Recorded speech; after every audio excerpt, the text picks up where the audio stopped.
ఒకటి కాదు దిశ, ఎన్ని విధాల ఇబ్బంది పెట్టాలనో ఇక్కడ ఉండే వాళ్ళల్లో సగం మంది ఎక్కువగా బాధితులు, కొంతమంది తక్కువగా బాధితులు అంతే.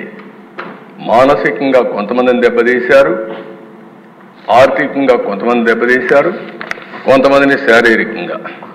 ప్రధాన దిశ, మీలాంటి వ్యక్తి పైన అటెంప్ట్ రేప్ కేసు పెట్టించే పరిస్థితికి వచ్చారంటే అది తలుచుకుంటే ఇప్పటికి కూడా జీర్ణించుకోలేకపోతున్నాం.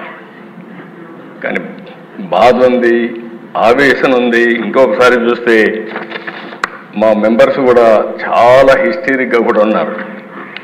నాకు అర్థమైంది.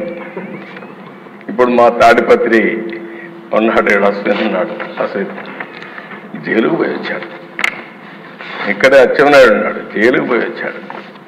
నారాయణ ఉన్నాడు, తిప్పి తిప్పి తిప్పి ఎక్కడికెక్కడికో తీసుకుపోయి అదృష్టం బాగుండా అరెస్ట్ కాకుండా జైలుకు పోకుండా బయట వచ్చాడు. ఇవన్నీ సరే. రఘురామకృష్ణరాజు ఇంకేమవుతాడో తెలియదు. ఆ రోజు రాత్రంతా నిద్ర లేదు.